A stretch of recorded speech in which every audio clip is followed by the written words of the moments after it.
C'est un évangéliste que Dieu utilise un peu partout dans le monde. Il a une expérience et un témoignage atypique. C'est quelqu'un qui a eu beaucoup de remous dans sa vie, mais que ce soit une enfance perturbée, la prison, la drogue et tout ce que vous connaissez, dans cette saleté, dans cette dépendance morale, la main du Seigneur l'a pris et l'a transformé, et l'a façonné, et l'a poli, et l'a transformé pour qu'il soit un instrument qui va changer des nations et qui va changer des vies. Amen.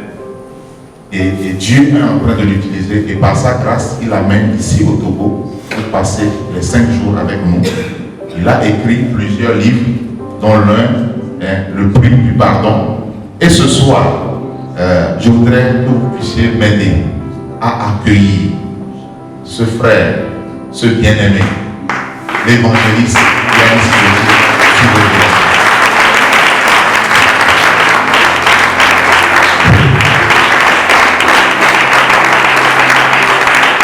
Merci. Que la gloire soit rendue au Seigneur. Je suis heureux d'être avec vous ce soir. C'est pour moi une joie, un privilège, un honneur.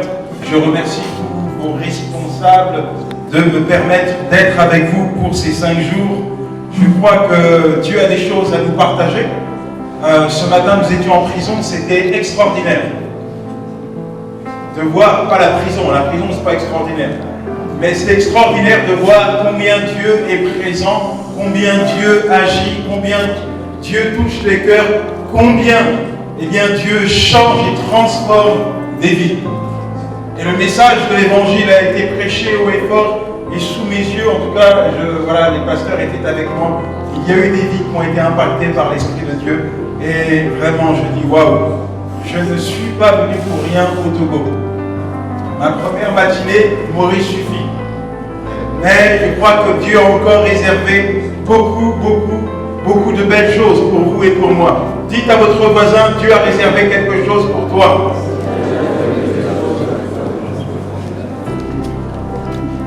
Vous savez, lorsqu'on vient dans la présence de Dieu, on doit s'attendre à une action de Dieu dans la vie de celui qui vient au Seigneur. Il se passe toujours quelque chose dans la présence de Dieu, quelque chose de beau, quelque chose de magnifique, quelque chose de divin. La Bible dit que là où 2 ou 3 sont réunis en son nom, Dieu est présent. J'aimerais te dire, tu es peut-être arrivé en retard ce soir, mais Dieu, lui, n'était pas en retard. Il était bien présent avant toi. Et je crois que Dieu va parler à ton cœur. Est-ce que tu es d'accord avec ça? Dieu va parler à ton cœur. Il y a une petite image comme ça dans Acte 3. Il est question que Pierre et Jean vont adorer au temple. Et là, il y a un estropié qu'on place devant le temple afin qu'il fasse la manche. Sa vie, c'est une vie de misère, parce qu'à cette époque, il n'y a pas de services sociaux, on est laissé pour contre. Bref, pour lui, chaque jour, c'est un véritable calvaire. Et puis à un moment donné, il voit Pierre qui s'intéresse à lui. Et je suis sûr que dans son cœur, ça devait battre la chamade. Il était en train de se dire, chouette, voilà quelqu'un qui s'intéresse à moi, voilà quelqu'un qui vient vers moi. Certainement qu'il va me donner un peu d'argent pour aller manger. Et Pierre va lui dire, je n'ai ni argent ni or, mais ce que j'ai, je te le donne. Lève-toi au nom de Jésus-Christ. Et la Bible dit que cet homme se leva d'un bond, il commença à sauter, à rentrer dans le temple et à louer Dieu. En réalité, cet homme, avant sa rencontre avec Dieu, s'attendait juste à recevoir quelques pièces de la part de Pierre. Mais Dieu a fait au-delà. Il lui a donné une paire de jambes. J'aimerais te dire, peu importe tes attentes, j'ai la conviction que Dieu ce soir va faire au-delà.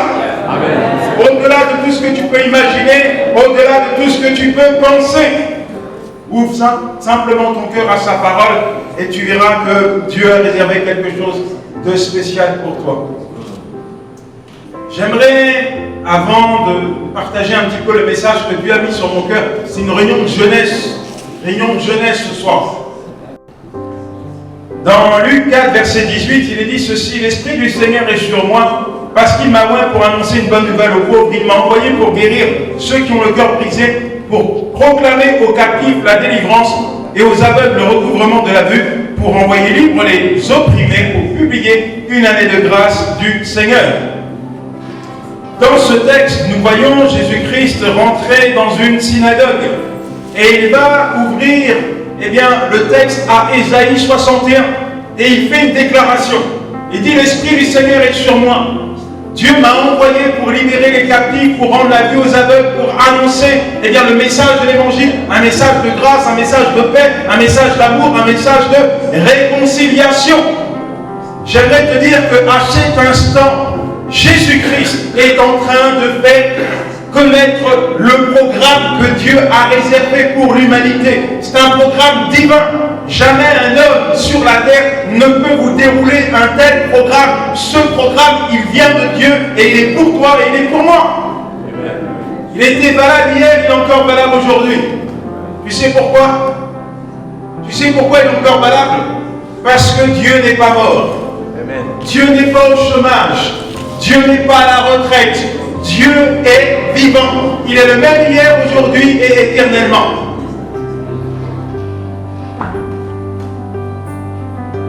Effectivement, au travers du ministère de Jésus-Christ, nous allons voir les mains de Dieu venir confirmer, ratifier la parole que Jésus-Christ allait annoncer par des miracles, par des prodiges, par des signes, par des guérisons, par des résurrections, par des délivrances. Et les contemporains du Seigneur Jésus-Christ vont affirmer, attester qu'effectivement, le royaume de Dieu est descendu sur la terre.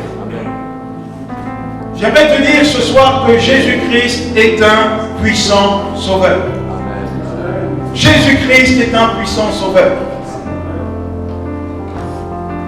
Nous allons aller dans le texte de l'évangile de Marc, chapitre 5, versets 1 à 20. Il nous est dit ceci. Ils arrivèrent à l'autre bord de la mer dans le pays des Gadaréniens. Aussitôt que Jésus fut hors de la barque, il vint devant de lui un homme sortant des sépulcres et possédé d'un esprit impur. Cet homme avait sa demeure dans les sépulcres et personne ne pouvait plus le lier, même avec une chaîne. Car souvent il avait eu les fers aux pieds et avait été lié de chaînes. Mais il avait rompu les chaînes et brisé les fers et personne n'avait la force de le dompter. Il était sans cesse nuit et jour dans les sépulcres et sur les montagnes, criant et se meurtrissant avec des pierres. Ayant vu Jésus de loin, il accourut, se prosterna devant lui et s'écria d'une voix forte: Qu'y a-t-il entre moi et toi, Jésus, Fils du Dieu très haut? Je t'en conjure, au nom de Dieu, ne me tourmente pas. Car Jésus lui disait: Sors de cet homme, esprit impur. Et il lui demanda: Quel est ton nom? Légion est mon nom, lui répondit-il, car nous sommes plusieurs. Et il le pria instamment de ne pas les envoyer hors du pays. Il y avait là vers les montagnes un grand troupeau de pourceaux qui paissaient. Et les démons le prièrent, disant: Envoie-nous dans ces pourceaux, afin que nous entrions en eux. Et il leur permit. Et les esprits impurs sortirent, entrèrent dans les pourceaux. Et le troupeau se précipita des portes escarpées dans la mer. Il y en avait environ 2000, et ils se noyèrent dans la mer. Ceux qui les faisaient paître s'enfuirent et répandirent la nouvelle dans la ville et dans les campagnes. Les gens allèrent voir ce qui était arrivé. Ils vinrent auprès de Jésus et ils virent le démoniaque, celui qui avait eu la légion, assis, vêtu et dans son bon sens. Et ils furent saisis de frayeur. Ceux qui avaient vu ce qui s'était passé leur racontèrent ce qui était arrivé au démoniaque et au pourceau. Alors ils se mirent à supplier Jésus de quitter leur territoire. Comme il montait dans la barque, celui qui avait été démoniaque lui demanda la permission de rester avec lui. Jésus ne lui permit pas, mais lui dit: Va dans ta maison, vers les tiens, et raconte-leur tout ce que le Seigneur t'a fait et comment il a eu pitié de toi. Il s'en alla et se mit à publier dans toute la Décapole tout ce que Jésus avait fait pour lui, et tous furent dans l'étonnement. Amen. Prions. Seigneur, nous te remercions pour ces instants, ces moments merveilleux que nous passons dans ta présence. Ces moments, ce sont des moments que tu as voulu, que tu as choisis. Et nous croyons, Seigneur, oui, nous sommes même convaincus que ce soir, tu vas toucher des cœurs et transformer des vies. Merci, Père, de ce que tu prends toute la place dans ce lieu. Merci de ce que ton nom soit élevé, magnifié et glorifié au travers de tout ce qui va être dit. Dans le nom de Jésus. Amen. J'aimerais vous dire une chose. Le face-à-face avec Jésus-Christ produit toujours quelque chose de merveilleux. Amen. Le face-à-face avec Jésus-Christ produit toujours quelque chose de glorieux. Lorsque vous regardez la Bible, vous allez vous apercevoir que toutes les personnes qui sont entrées en contact avec Jésus-Christ ont obtenu quelque chose de sa part. Guérison, délivrance, résurrection. Il se passe des choses extraordinaires dans la vie d'une personne qui s'approche de Christ. Et j'aimerais te dire ce soir que c'est ton rendez-vous. Dis à ton voisin, c'est ton rendez-vous avec Dieu. Amen. J'aime bien aller dans les prisons.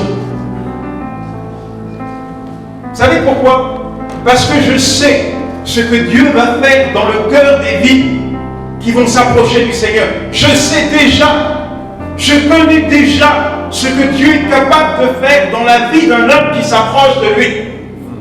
Je me souviens d'une fois, j'étais en Guyane.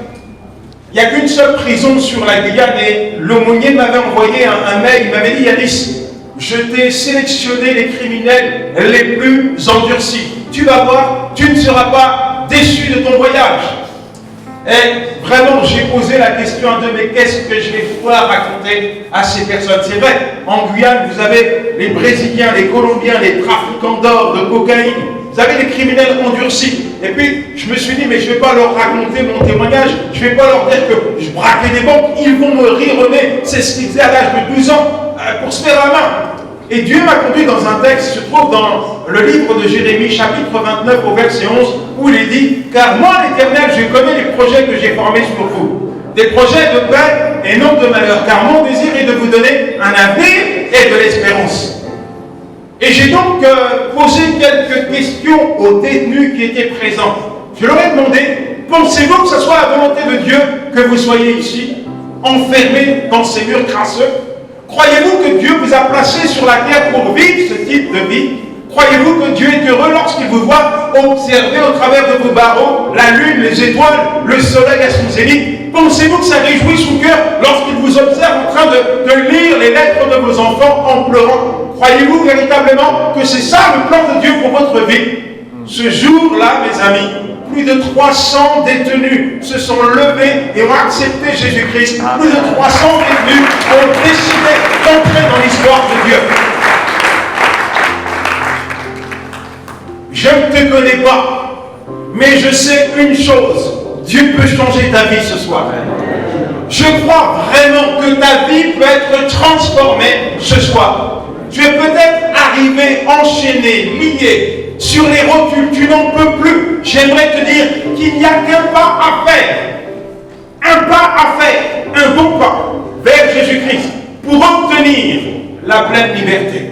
Donner sa vie à Jésus est synonyme d'une vie changée, transformée à tout jamais.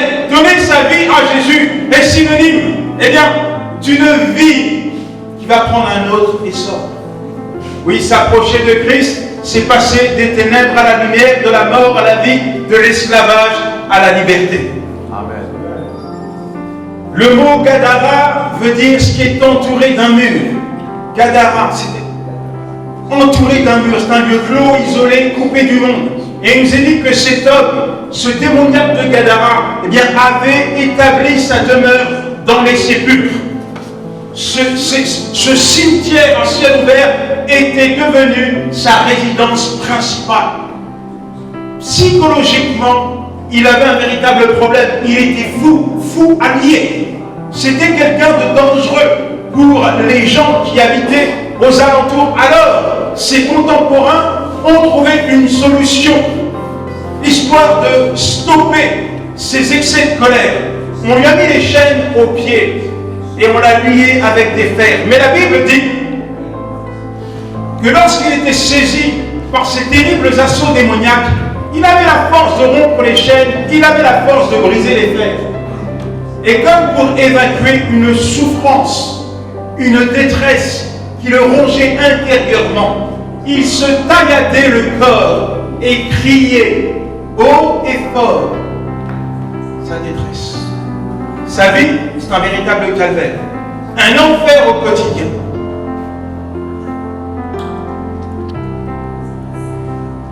Mon premier point, est simple. 21 siècles plus tard, notre société aujourd'hui ne manque pas de méthodes, de mouvements, de programmes pour stopper le débordement de la nature humaine. Je ne dis pas qu'elles sont mauvaises, mais il y a une chose que j'ai compris depuis des années, c'est que ma chair ne s'améliorera jamais. J'ai une petite fille qui s'appelle Eden.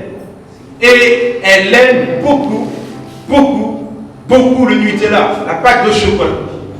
Et on lui a interdit de manger du Nutella en dehors des heures de goûter. Un après-midi, nous habitons dans un duplex, alors que nous étions en train de faire une sieste, je me tourne et je vois que mademoiselle a disparu. J'entends les escaliers qui grincent. Quelques minutes plus tard, elle remonte. Et je lui dis, chérie, tu étais où? Elle me dit, papa, j'ai été chercher mon jouet dans le salon. Je lui dis, t'es sûr? Elle me dit, oui. Je lui dis, t'es sûr que tu n'as pas mangé du Nutella? Elle me dit, non, papa, j'ai juste été chercher mon jouet. Alors, ok, je prends quand même mon téléphone parce que j'ai envie d'immortaliser la scène. J'enclenche la vidéo et je réédite mes questions. Eden, où tu étais? J'étais dans le salon, papa. Tu as été chercher ton jouet? Oui, papa, je te l'ai déjà dit. Tu n'as pas mangé du Nutella? Oh, papa, j'arrête un peu, je t'ai dit que je n'ai pas mangé du Nutella. Mais le problème, c'est qu'elle en avait partout sur la bouche.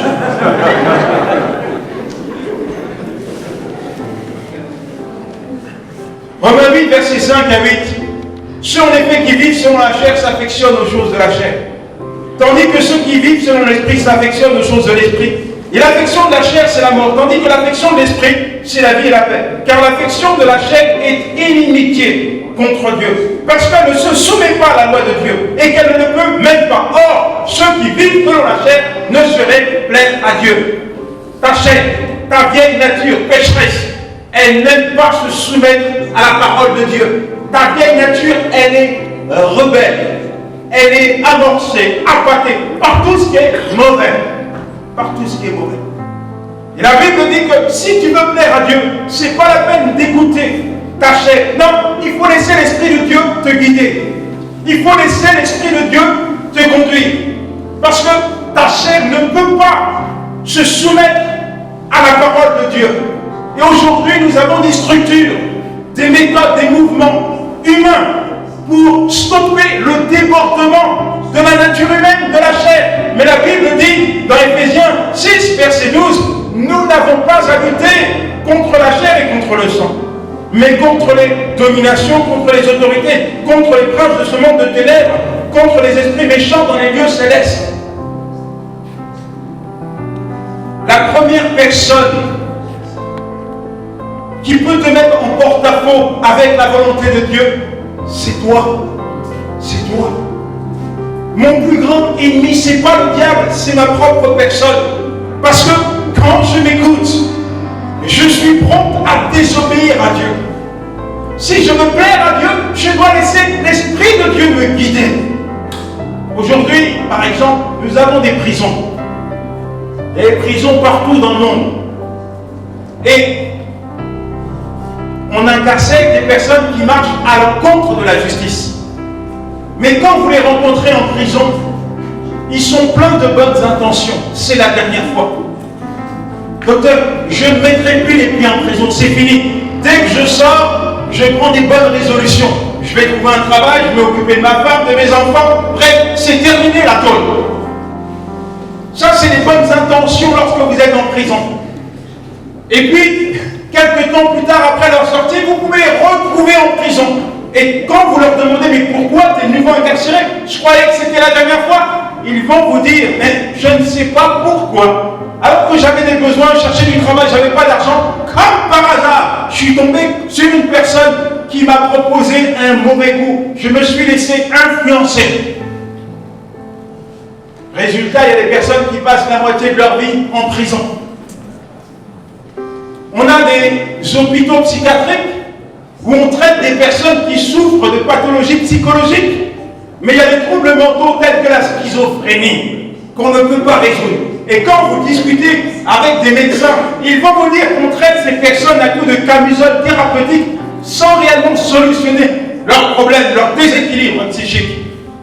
Nous avons des centres de désintoxication où on interne des personnes qui souffrent d'addiction. Et quand vous discutez par exemple avec un drogué, il va vous dire « Mais je suis conscient qu'à chaque fois que je m'injecte un poison dans les veines, c'est ma vie que je détruis, c'est ma vie que je retire. Mais c'est plus fort que moi. C'est plus fort que moi. » Oui.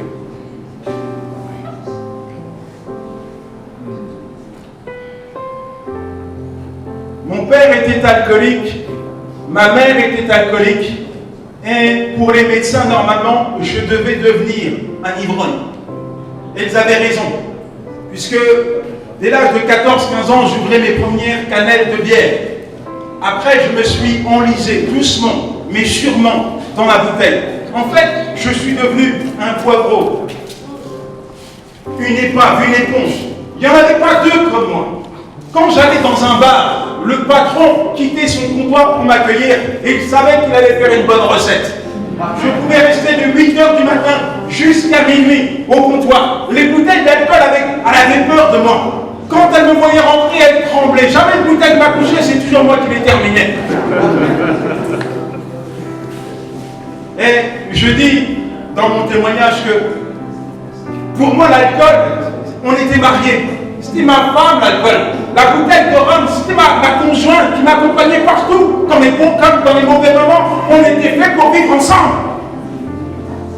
On était fait pour rester ensemble, toujours fidèles. Et puis, je me suis converti. Et il y a des choses que je n'avais pas compris. Bien sûr, je n'avais pas la vie d'avant, je n'ingurgitais pas des litres et des litres d'alcool, je travaillais, j'avais une vie sociale normale, je m'occupais de mes enfants, de mon épouse, mais je vous assure, c'était pas commandé le vendredi soir, après une bonne semaine de travail, je me mettais sur mon canapé là pour regarder mon feuilleton préféré. C'était quoi déjà? Les Feux de l'amour. Vous connaissez? Et là, il y a une voix qui commençait à résonner. C'est ton heure. C'est ton heure. Tu l'as bien mérité, ta petite bière. J'avais pas envie de boire. Alors, il y a un combat qui s'enclenchait. J'essayais de résister, mais à un moment donné, je cédais. J'allais chez moi mettre l'épicier, je prenais une petite bière, mais la bière ne suffisait pas. Il fallait que j'ingurgite encore et encore de l'alcool. J'aimais Dieu passionnément. Le lundi matin, j'étais sur les genoux, je demandais pardon à Dieu. Seigneur, je ne recommencerai plus. Mais en fait, le vendredi après, boum, c'était plus fort que moi. J'étais dans un cycle infernal. Péché, confession, repentance, sans jamais expérimenter la pleine liberté. Et pendant la semaine, le soir, je lisais toujours ma Bible et puis des autobiographies. J'aimais lire le récit de ces hommes que Dieu avait utilisés, ces hommes qui avaient fait une rencontre avec Dieu, ces hommes qui avaient expérimenté la puissance de Dieu dans leur vie. Et ma prière du soir, c'était toujours la même, jusqu'à aujourd'hui d'ailleurs. Seigneur, fais-moi voir ta gloire. Fais-moi voir ta gloire. J'aspirais, je voulais voir la gloire de Dieu, pas simplement dans la vie des autres, mais dans ma propre vie. J'avais besoin d'un toucher de Dieu. Un soir, j'ai fait cette prière et je me suis endormi. Et j'ai fait un rêve. Ah, pas celui de Martin Luther King, mais de Yanis Gauthier, complètement différent celui-là. Puisque j'allais à l'église en état d'ivresse avancée. En d'autres mots, je dis bourré. Dites à votre voisin, il allait à l'église bourré. Et il y a deux personnes qui étaient là à l'entrée, qui faisaient l'accueil, me voyant arriver en titubant. Ils me disent, Yanis, rentre chez toi et va décuver. Et je commence à argumenter avec eux, oh, s'il vous plaît, laissez-moi rentrer, je vais voir mes frères, voir mes soeurs, je vais passer du temps dans la présence de Dieu.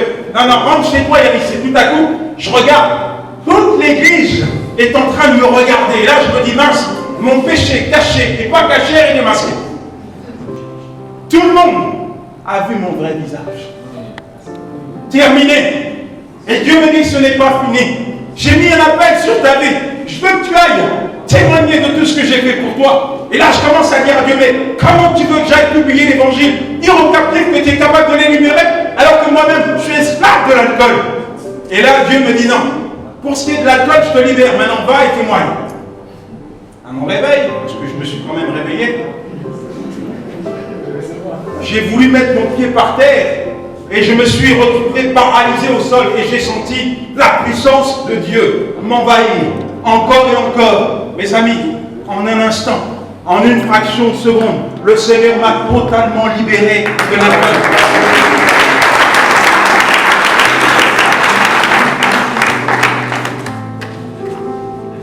Tu as peut-être l'apparence d'être libre, mais à l'extérieur, est-ce que tu es encore libre?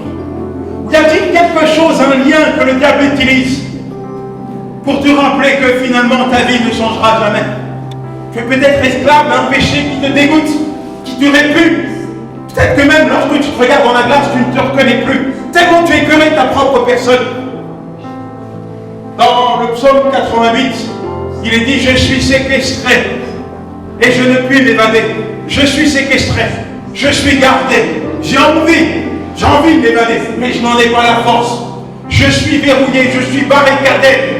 Je ne peux pas sortir de cette cellule. » Lorsque vous allez en prison, en France, il y a ce qu'on appelle des plans de rénovation dans les prisons. Des plans de rénovation, c'est la grande classe des prisons aujourd'hui. Hôtel 4 étoiles, vous avez la kitchenette pour faire la cuisine dans la cellule. Eau chaude, eau froide, la douche. Vous avez le frigo. Pour ceux qui ont un peu d'argent, ils peuvent avoir la télé, la PlayStation. Pour ceux qui sont un peu magouilleurs, ils peuvent avoir un téléphone avec une connexion Internet. Ça, c'est les prisons françaises. Mais en réalité, ne vous y trompez pas. La définition même de la prison, c'est la privation de liberté. Ce que je suis en train de te dire, c'est que tu peux être dans une cellule en or, mais si tu es en prison, tu es privé de liberté. J'aimerais te dire ce soir que le diable, il a des plans de rénovation pour la cellule du péché dans laquelle il t'a placé. Parce qu'on ne peut pas aimer être dans le bourbier de l'iniquité. Et lorsqu'il voit que tu es en train de t'agiter, lorsqu'il te voit venir à l'église, entendre le message de l'évangile, il vient et il essaie de décorer ta cellule. Tu trompes ta femme, c'est pas grave, tout le monde le fait. Tu fumes du cannabis, tu bois de l'alcool, pas un problème, tout le monde le fait. Tu joues au tiercé, au jeu d'argent, tu vas voir le sorcier, le féticheur, c'est pas grave, mais tout le monde le fait. Et tu sais quoi? Si tu as un problème avec ta conscience, c'est ce que tu vas faire? Tu viens à l'église. Ouais, tu demandes pardon à Dieu, il promet de te pardonner. J'aimerais te dire que si tu écoutes les mensonges du diable, tu es incarcéré à vie. Parce qu'il n'est absolument pas disposé à te libérer. En réalité, j'ai écrit tout un livre sur les addictions et quand je suis arrivé à une conclusion, sans Christ, il n'y a pas de liberté possible. Jésus-Christ est celui qui libère. Jésus-Christ est celui qui affranchit. Sans Christ, tu peux tout essayer, il n'y a pas de liberté possible. En réalité, ce n'est pas les méthodes qui font trembler le diable. Ce n'est pas les programmes humains qui font trembler le diable. C'est la parole de Dieu. Une fille que j'ai rencontrée à la sortie d'une église, une jeune demoiselle, elle était là devant moi, en larmes. Je m'approche d'elle pour essayer de connaître les raisons de son état. Et elle me dit, Yanis, j'ai grandi à l'église.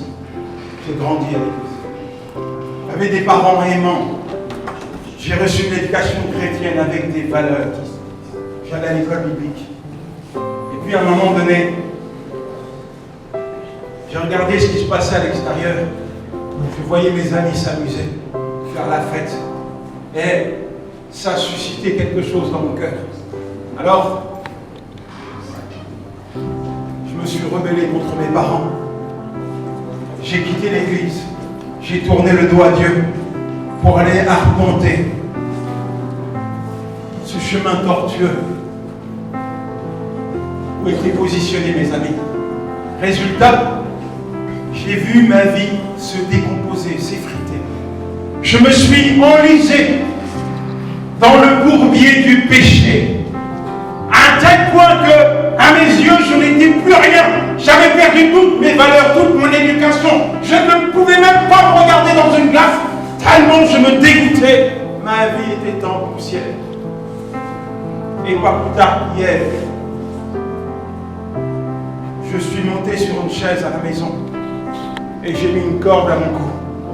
J'ai tenté de me pendre, de donner la mort. La corde a craqué. La corde a craqué. Et aujourd'hui, je suis là à l'église. Moi qui pensais que Dieu m'avait oublié, que Dieu m'avait tourné le dos, moi qui pensais que j'étais trop sale pour m'approcher de lui, j'ai entendu Dieu me parler, j'ai entendu Dieu m'inviter, et je lui ai confié ma vie. Et mes larmes, ce ne sont pas des larmes de tristesse, mais ce sont des larmes de joie, de reconnaissance, parce que je pensais que tout était fini, et là je réalise que je vais entrer dans les projets de Dieu. Mon ami, quel que soit ton état, quelle que soit ta vie, tu as le droit de t'approcher de Jésus-Christ. Qu'il t'appelle ce soir. Je dis qu'il t'appelle ce soir.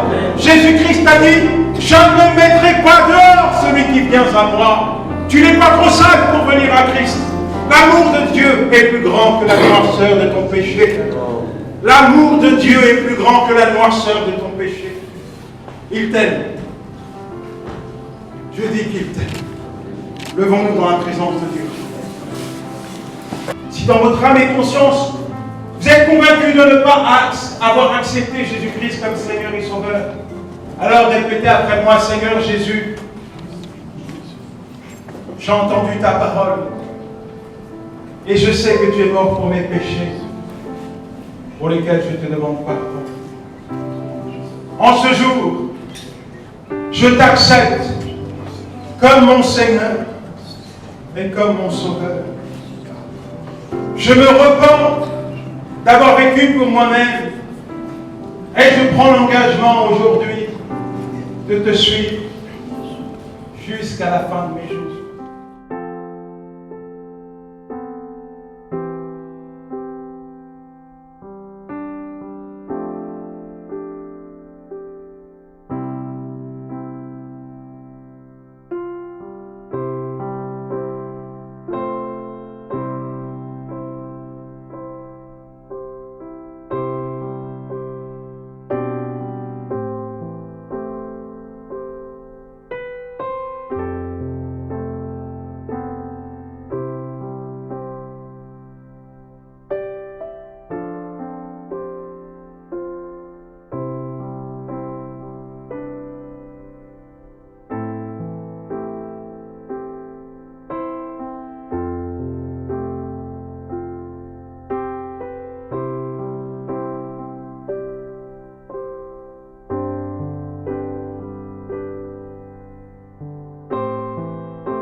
Béni sois-tu, Seigneur notre Dieu, toi en qui nous avons la vie, le mouvement et l'être. Il t'a plu, Seigneur notre Dieu, de recevoir nos louanges dans ta adoration. Et il t'a plu de nous parler. Tu nous as instruits et tu as visité les uns et les autres. Nous avons apprécié ta présence, Seigneur, en cette soirée. Le canal que tu t'es choisi a été une bénédiction pour nous. Alors que nous nous séparons physiquement, nous demeurons unis en esprit. Par l'action de ton Esprit Saint, Seigneur, daigne accompagner chacun de nous et que nous rentrions sains et saufs. Que nos forces soient renouvelées et daigne bénir le reste de la semaine. Seigneur notre Dieu, nous savons que c'est avec toi que nous ferons des exploits. C'est pourquoi nous sommes confiants que ce que tu as commencé ce soir, tu feras encore des choses plus grandes tout le long de cette convention. Que l'amour de Dieu le Père, la grâce de notre Seigneur Jésus-Christ et la communion du Saint-Esprit soient le partage de chacun de nous. Amen.